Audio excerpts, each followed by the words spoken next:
Bienvenue dans Smart Bourse, votre double dose quotidienne de marché en direct sur Bismart. Chaque jour à la mi-journée, 12h30, 13h et le soir, la grande édition pendant une heure à partir de 18h30. Au sommaire de cette édition de la mi-journée, des marchés actions sans faiblesse apparente en Europe, même si on manque un peu de dynamisme désormais. Le CAC 40 se maintient au-delà des 6500 points à mi-séance avec une vedette, Saint-Gobain, qui est une des valeurs fortes du moment. Le titre a déjà pris plus de 50% depuis le début de l'année. Saint-Gobain qui relève encore un peu ses prévisions de résultats opérationnels pour le premier semestre, qui sera un semestre record sur le plan du résultat d'exploitation de Saint-Gobain, nous dit le groupe, avec une dynamique du marché de la rénovation en Europe et particulièrement en France qui est très soutenue. Ce sont les arguments développés hier soir par Saint-Gobain. Le titre fait figure de leader aujourd'hui sur le marché parisien. Vous aurez le résumé complet dans un instant avec Nicolas Pagnès depuis la salle de marché de Bourse Direct. Parmi les petites annonces d'entreprise, notez qu'on est alors dans un flux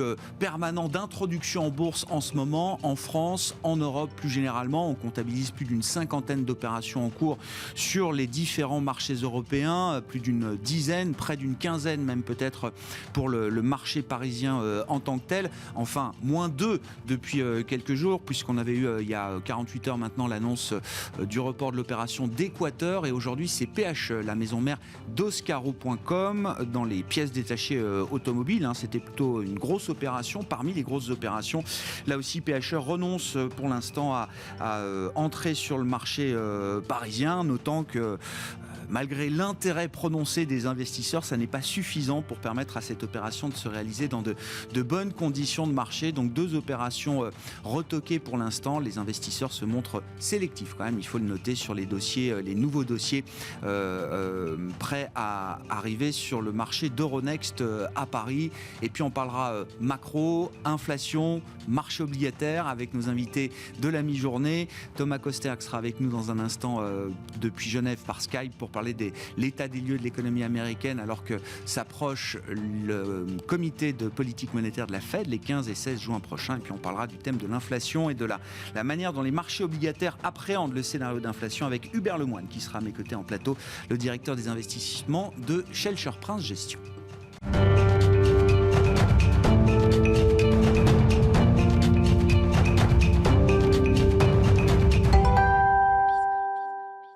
Mais d'abord, les infos clés du jour à mi-séance en Europe sur les marchés, c'est avec Nicolas Pagnès depuis la salle de marché de Bourse Direct. La tendance est en léger recul sur le CAC 40 à la mi-journée, alors que les investisseurs ont pu découvrir hier soir le livre beige de la Fed et ce matin les indices PMI en zone euro. En ce qui concerne le livre beige de la Fed, tout d'abord, la Réserve fédérale américaine y constate l'accélération de l'économie américaine sur les dernières semaines, mais pointe la pénurie de main-d'œuvre dans le pays qui empêche certaines entreprises d'augmenter leur production. Un manque de candidats qui pousse même parfois certaines entreprises à réduire les heures d'ouverture. Un constat qui intervient alors que cette fin de semaine sera justement tournée vers l'emploi aux États-Unis, avec tout d'abord les inscriptions hebdomadaires au chômage aujourd'hui, suivi de l'enquête ADP sur l'emploi privé aux États-Unis. Mais le grand rendez-vous de l'emploi sera demain, à savoir la publication du rapport sur l'emploi du Bureau of Labor Statistics pour le mois de mai aux États-Unis. En ce qui concerne un éventuel changement de politique monétaire, cela ne semble pas encore à l'ordre du jour. Notons simplement que la Fed mentionne la cession graduelle d'un portefeuille de dettes d'entreprise racheté l'année dernière dans le cadre de son plan d'urgence. Le président de la Fed de Philadelphie a de son côté déclaré qu'il est temps, je cite, de réfléchir au calendrier donc de réduction des achats d'actifs. En ce qui concerne les PMI à présent, on note que le secteur des services se reprend en zone euro à la faveur de l'allègement des mesures de restrictions donc au mois de mai. En zone euro, tout d'abord, le PMI des services ressort à 55,2 points, légèrement au-dessus du consensus, mais surtout très largement au-dessus de son niveau d'avril à 50,2 points. Avec la forte accélération dans le secteur manufacturier, cela donne un PMI composite pour la zone euro à 57,1 points, là aussi en forte progression par rapport au niveau d'avril. En France, la tendance est similaire. L'indice des services ressort à 56,6 points en mai contre 50,3 points au mois d'avril, permettant au PMI composite de bondir de près de 5,5 points pour atteindre 57 points au mois de mai. En Allemagne, la progression est plus modeste dans les services avec un PMI qui grimpe à 52,8 points en mai contre 49,9 points au mois d'avril.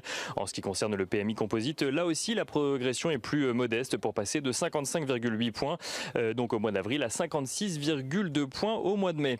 Du côté des valeurs à présent à suivre à Paris à la mi-journée, on note que Saint-Gobain annonce tabler sur un résultat net et une marge d'exploitation record pour son premier semestre 2021 suite à la bonne tendance affichée au mois d'avril et de mai. Une annonce qui permet à la valeur de prendre la tête du CAC 40 à la mi-journée.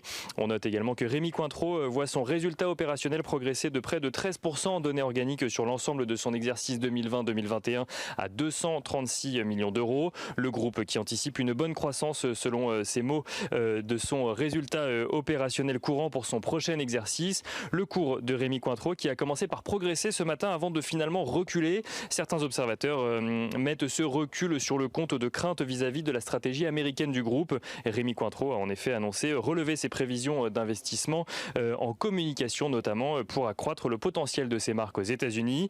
On note à Paris toujours que Vallourec annonce une augmentation de capital de 300 millions d'euros avec maintien du droit préférentiel de souscription à 5,66 euros par action. Et on note enfin que Orange recule à la mi-journée alors qu'une panne affecte depuis hier les numéros d'urgence en France pour joindre les services comme le SAMU, les pompiers ou encore la police. Nicolas Pagnès en fil rouge avec nous tout au long de la journée sur Bismart depuis la salle de marché de Bourse Direct.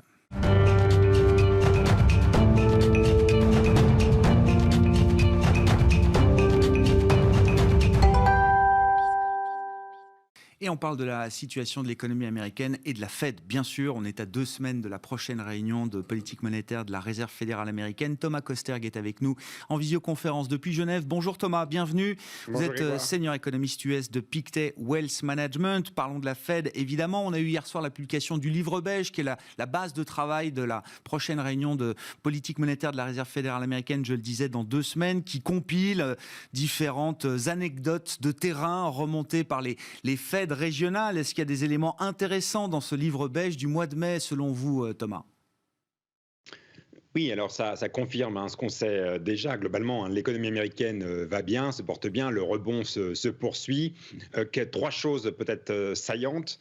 D'une part, dans le secteur manufacturier, on continue à avoir des problèmes d'approvisionnement, des problèmes assez graves d'approvisionnement. Donc ça ralentit les chaînes de production. Dans le secteur immobilier, il y a un ralentissement qui est quand même à noter, notamment parce que les prix ont beaucoup monté et on a l'impression que les nouveaux acheteurs commencent un peu à traîner les pieds par rapport à cette hausse des prix immobiliers. Et troisième chose, au niveau du consommateur, tout va bien au niveau du consommateur. Mais néanmoins, si on met ça au regard de l'épargne, qui est conséquente, puisqu'on parle de 2,2 trillions, donc 2200 milliards de dollars d'épargne des consommateurs, ce qui est massif par rapport à un PIB américain de 21 500 milliards de dollars, on voit qu'il y a quand même une certaine sobriété dans la consommation américaine. Et encore une fois, on a vu les ventes de voitures pour le mois de mai qui se tassent. Donc on ne voit pas d'effervescence particulière au niveau de la consommation américaine. Un rebond certes, mais pas de surchauffe, pas d'exubérance. Mais vous dites il y a un problème de demande aussi en ce moment, Thomas, ou est-ce que c'est quand même lié essentiellement à l'offre, le manque de voitures disponibles, le manque de stock, les pénuries de semi-conducteurs, etc., ce qu'on décrit depuis des mois? Est-ce que c'est suffisant à expliquer effectivement peut-être le niveau des ventes de voitures que vous avez pu voir sur le mois dernier, ou est-ce qu'il y a un sujet aussi du côté du consommateur ? Non, il n'y a pas vraiment de sujet, mais le sujet, c'est que les consommateurs ne dépensent pas toute cette épargne. Ils vont en tout cas mettre du temps à dépenser l'épargne. Donc ça, c'est un effet un peu étonnant. On voit dans les enquêtes d'opinion des ménages une certaine, par exemple, une certaine prudence. Par exemple, je note que le sentiment en Europe est revenu au niveau pré-crise, ce qui n'est pas le cas aux États-Unis. Donc on sent aux États-Unis une certaine une prudence, un effet d'attentisme qui est en effet peu commun, surtout, encore une fois, au regard de toute l'aide budgétaire qui a été envoyée vers le consommateur américain. Alors, le consommateur américain devrait être euphorique à l'heure actuelle et il ne l'est pas. Bon, ce sera intéressant de regarder les chiffres d'emploi dans ce contexte. Peut-être que le comportement du consommateur américain est affecté en partie par le fait que le marché du travail n'est pas encore totalement revenu à ses niveaux pré-crise. Le chiffre du mois d'avril avait été une mauvaise surprise. Est-ce que le chiffre du mois de mai, qui sera publié demain, va permettre de corriger, selon vous, en partie la mauvaise surprise du mois précédent, Thomas ? Oui, alors déjà, il faut rappeler que tous les indicateurs pour le marché de l'emploi sont au vert, au moins du côté des entreprises. Les entreprises veulent embaucher. Clairement, si on regarde les intentions d'embauche, elles sont au plus haut. On voit aussi, en termes de destruction d'emplois, il y en a de moins en moins. On le voit, par exemple, sur les demandes hebdomadaires d'inscription au chômage, ça baisse très fortement. Donc, c'est des très bons des indicateurs d'emploi. Maintenant, en effet, la question, c'est est-ce que les employés ou les futurs employés vont venir ? Et c'est la vraie question. Comme vous le savez, il y a deux problèmes potentiels. L'un, je pense qu'en effet, c'est par rapport à la générosité du gouvernement en termes d'allocation chômage, même si ça va venir bientôt à sa fin, parce que comme vous le savez, beaucoup d'États républicains ont mis une fin prématurément par rapport à ces abondements fédéraux par rapport aux allocations chômage. Mais deuxième point aussi, c'est est-ce que le marché de l'emploi n'a pas aussi fait un changement structurel dans le sens où on a besoin de nouvelles compétences sur le marché du travail américain, on a besoin de jobs dans l'économie verte, on a besoin de jobs dans l'économie digitale. Et en effet, le socle du marché du travail américain n'a pas forcément les outils pour ces emplois du futur, qui sont les emplois du futur qui sont déjà aujourd'hui, finalement. Une fois qu'on a esquissé là, ces quelques éléments avec vous, Thomas, quel va être le ton du prochain meeting de la Fed ? On imaginait jusqu'à aujourd'hui encore que la stratégie de patience était toujours la ligne directrice de Jérôme Powell. Beaucoup de banquiers centraux se sont exprimés encore ces derniers jours et vont continuer de le faire pendant encore une semaine. Est-ce que les lignes sont en train de bouger du côté de la Fed, sachant que la Réserve fédérale là, nous a indiqué hier qu'elle allait commencer à réduire son exposition, alors non pas au marché obligataire américain, mais au marché de crédit, de dette d'entreprise, qui est un marché sur lequel elle était rentrée au plus fort de la crise il y a un an, mais dans des proportions quand même très limitées. Est-ce qu'il faut y voir néanmoins le début de signal de quelque chose, Thomas ? Tout à fait. Alors sur ce point, deux choses, parce que c'est assez important. D'une part, le premier signal, c'est qu'est-ce que ça veut dire sur la prochaine crise. Je rappelle qu'avec ces achats d'obligations des obligations d'entreprise, elle a franchi, la Réserve fédérale a franchi le Rubicon. Elle n'est pas censée acheter des obligations d'entreprise, donc elle a demandé la garantie de l'État pour pouvoir faire ça. Et donc elle a même acheté des obligations d'entreprise dites haut rendement ou dans le jargon dites pourries. Et donc en effet, pour un montant total donc de 8 milliards de dollars. Mais en effet, pour la prochaine crise, ça veut dire beaucoup. Ça veut dire que potentiellement, la Réserve fédérale peut agir comme un backstop pour tout le marché et voire même un jour utiliser le même subterfuge pour acheter des actions. Pourquoi pas ? Ce n'est pas inenvisageable. C'était le premier point. Deuxième point, c'est en effet, est-ce qu'on n'est pas dans le début de la fin par rapport à la pandémie, et notamment, est-ce que ce n'est pas un signal pour commencer à arrêter les achats d'actifs de 120 milliards de dollars par mois qui concernent surtout les obligations du Trésor et les titres adossés à des prêts hypothécaires. Et en effet, on sent quand même que les choses changent. Avec cette fin on signe donc la fin des obligations d'entreprise, mais je pense c'est un signal qui, comme le petit pousset qui met des cailloux sur le chemin, on voit qu'on est en train de semer le début d'un potentiel tapering, donc une baisse des achats d'actifs, qui vient aussi pour deux raisons. D'une part, l'économie va bien, le rebond a été franc. Je rappelle que le PIB est maintenant retourne au niveau pré-crise. Et au trimestre prochain, on reviendra à la trajectoire du pré-crise. Donc on aura complètement effacé la pandémie comme ça, elle n'était pas arrivée. Et autre chose, la vaccination continue de progresser très fortement. Donc ça aussi, c'est un autre facteur pour enlever ces mesures dites d'urgence. Et je rajouterai un autre point, c'est que le marché obligataire, le marché monétaire a une saturation de liquidité. Et donc ça aussi, ça veut dire qu'il faut arrêter d'abonder la liquidité, parce que le marché monétaire est en train de dire stop, on n'en peut plus, puisque toute la liquidité revient à la Banque centrale. On a des utilisations des reverse repos qui sont au niveau record. Donc aussi un peu le marché monétaire qui dit stop à la liquidité pour le moment. Donc tout ça mis bout à bout, on devrait avoir quand même, à mon avis, des signaux sur la baisse des achats d'actifs durant cet été. Est-ce qu'on a tous les éléments en place aujourd'hui dans l'économie, dans les marchés, dans la communication que prépare la Fed pour que le tapering soit aussi ennuyeux que regarder la peinture séchée sur un mur? C'était une phrase que Janet Yellen avait employée. Alors, c'était à l'époque, en 2017, il faut se souvenir, on était en pilotage automatique, on remontait de 25 points de base les taux américains tous les 3 mois et en même temps, on réduisait le bilan. Là, on ne parle pas de réduire le bilan, évidemment, mais à l'époque, voilà, c'était la restriction, la politique monétaire de l'époque. Est-ce que tous les éléments sont en place pour que ce soit un non-sujet à ce stade, Thomas? Tout à fait. Alors, pour la Fed, les achats d'actifs sont un peu faut rappeler ça. Les achats d'actifs sont une continuation de la politique de taux d'intérêt. Et donc, c'est pour ça que dans la séquence, quand en fait on veut faire remonter les taux d'intérêt, quand on renormalise, c'est-à-dire d'abord on enlève les achats d'actifs et ensuite on commence à remonter les taux d'intérêt. Et donc, c'est pour ça qu'on fait d'abord le tapering et ensuite les achats d'actifs. Ensuite les taux d'intérêt. Donc, oui, je pense que la Fed, ce qui va se passer, c'est qu'on va annoncer du tapering et ensuite, il y a quand même la question des taux d'intérêt qui va se poser. La Fed a fait un très bon boulot pour dire ce sont deux choses séparées et on ne montrera pas les taux d'intérêt une fois que le marché de l'emploi ne sera pas complètement revenu à un niveau de plein emploi. Mais néanmoins, quand même, un tapering, c'est quand même un signal qu'on donne sur cette séquence, y compris future sur les taux d'intérêt. Donc, moi, j'ai quand même l'impression que le marché obligataire c'est un peu assoupi au volant, si vous voulez, et qu'on ne price pas assez, à mon avis encore, les hausses de taux de la Fed. Très intéressant. On va poursuivre la discussion avec le prochain invité. Merci beaucoup, Thomas. Merci de votre éclairage hebdomadaire sur la situation américaine. Thomas Kosterek, senior économiste US de Pictet Wealth Management, avec nous en visioconférence depuis Genève.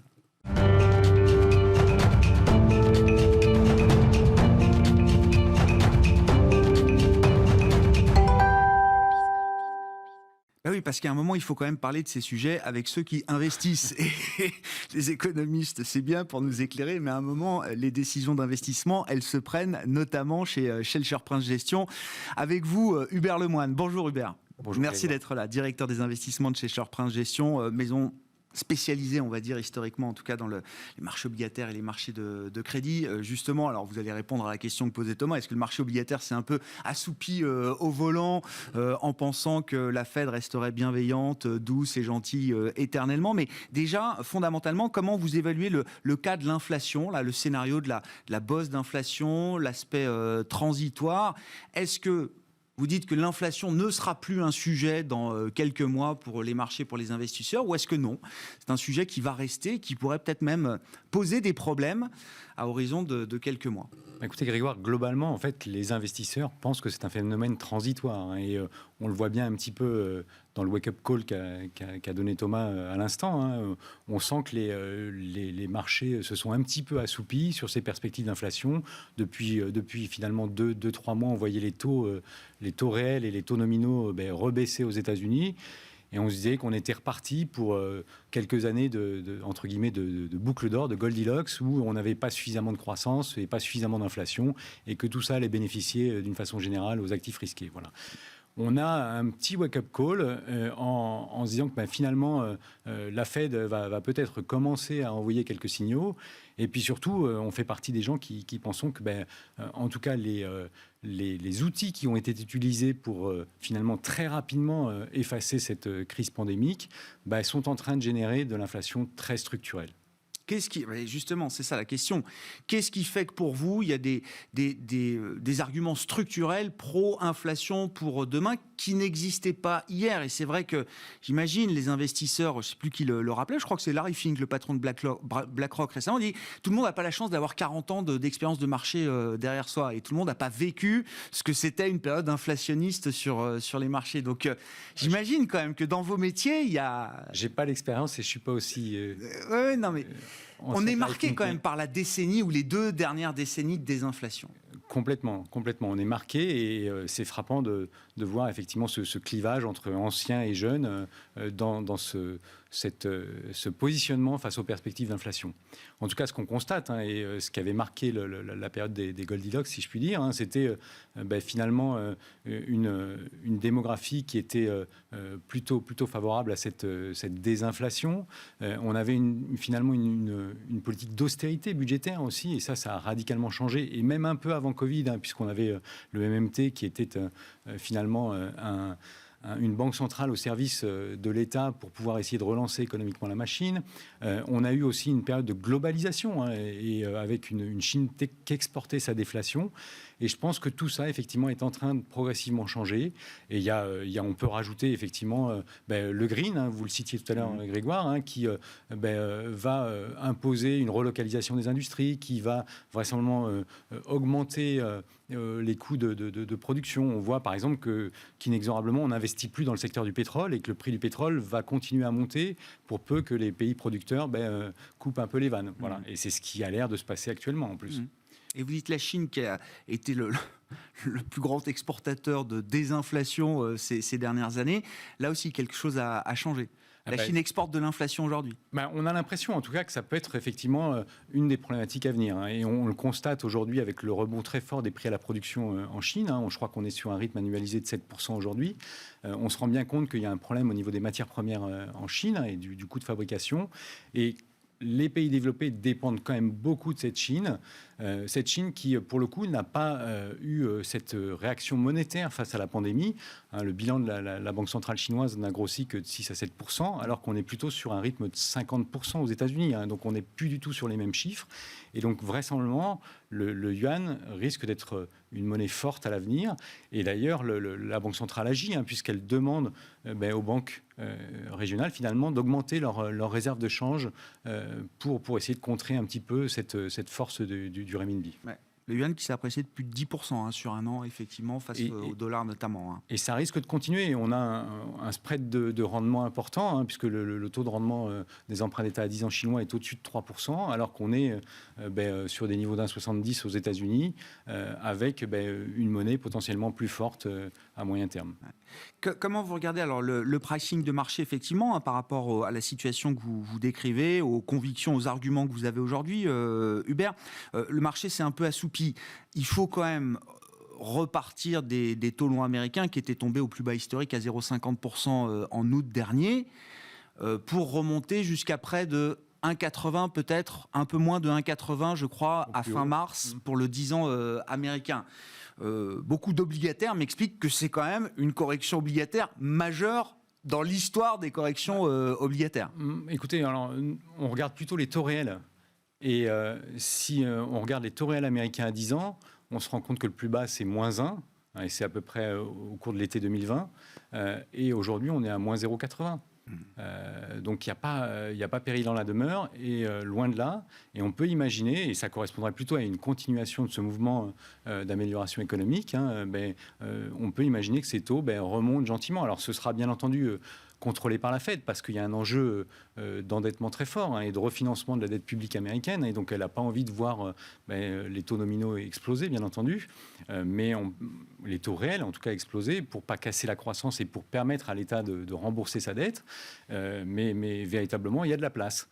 Et c'est peut-être de ce point de vue-là que les marchés se sont un tout petit peu endormis. On voit que le scénario macroéconomique reste toujours très, très bien orienté, qu'il y a un matelas d'épargne très fort et qui va continuer à soutenir la croissance. Donc ces taux réels à moins 0,80, c'est pas très logique, effectivement, et les marchés sont un peu endormis. Et alors, si on parle des marchés européens, on est à moins 1,60, ce qui est juste hallucinant. Et quand, par ailleurs, on réalise que la BCE est en train d'essayer de réalimenter finalement le marché au travers de rumeurs de nouveaux PEPP, au travers d'augmentation de son rythme d'achat, on est en train de réaliser que les deux grandes banques centrales sont behind the curve, ont envie de pontifier les courbes, ont envie de faire en sorte d'ancrer dans l'esprit des agents économiques de la croissance et de l'inflation. Et ce sera véritablement le pilotage qui sera important. Et vous dites, c'est pas juste les taux nominaux qui doivent encore remonter, ce sont bien les taux réels, au moins en partie. Au moins en partie. Ouais. Et on peut espérer qu'il n'y ait pas de choc de taux réel qui, pour le coup, viendrait casser la croissance. Ouais. Voilà. Et quand vous dites qu'il y a encore un peu de place, je ne sais pas comment on peut le quantifier par rapport aux baromètres qu'on regarde, qui sont, alors je sais pas, les taux 5 ans, 10 ans, je ne sais pas lesquels vous privilégiez, Hubert, mais est-ce qu'on peut essayer de quantifier un peu la place qui reste justement? Pour être relativement proche en termes d'horizon, fin 2021, on peut pricer 30 à 40 centimes de hausse des taux aux États-Unis et en Europe, de taux nominaux. D'accord. Donc ça nous met 2% à peu près, c'est ça? 2% et 0,20 US, 0,15, 0,20 en Europe sur le Bund. Sur le 10 ans allemand, qui est encore à moins 20, enfin moins 20 points de base. Il a fait un moins petit 18, retour à moins 20 sur la base des achats de la BCE, qui a changé son rythme quotidien de 3,5 milliards à 5 milliards. Et donc oui, il y a de la place. Il y a vraiment de la place dans une situation économique européenne qui est en train, certes avec un délai, mais qui est en train de sortir par le haut. Et vous avez l'impression que quand vous dites le marché s'est un peu assoupi, c'est-à-dire que les investisseurs ne sont plus aussi short treasuries ou short bond qu'ils ont pu l'être il y a encore quelques mois. Déjà, certains investisseurs ont pu réviser leur position, notamment par exemple par rapport au taux américain revenu à plus de 1,70 il y a quelques semaines. Dans la forte hausse des taux nominaux, on a vu le dollar rebondir et très clairement, il y avait des investisseurs internationaux qui venaient acheter du 10 ans américain en dollars et ça a soutenu pendant effectivement quelques mois les treasuries. Ouais. Voilà. Et ça peut changer très clairement. Bon, encore un peu de chemin à faire. Je ne sais pas, on verra si la réunion de la Fed dans 15 jours sera un déclencheur de quelque chose. Beaucoup ont en tête aussi Jackson Hole. On n'en a pas parlé avec Thomas, mais Thomas Koster, qui était avec nous il y a quelques minutes, nous disait le meeting de Jackson Hole, qui était prévu en virtuel il y a encore quelques semaines, sera finalement en physique.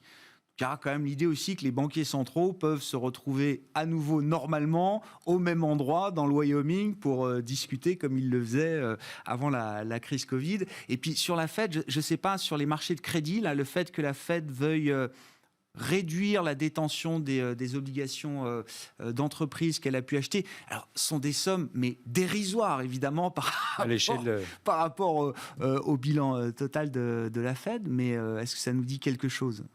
C'est un signal très clair pour moi que l'économie va mieux et que finalement, déjà, elle se redonne un tout petit peu de latitude, parce qu'on parle effectivement de 8 milliards, donc on n'est pas sur des chiffres très très importants, mais c'était la première fois qu'elle franchissait le Rubicon, comme le disait Thomas.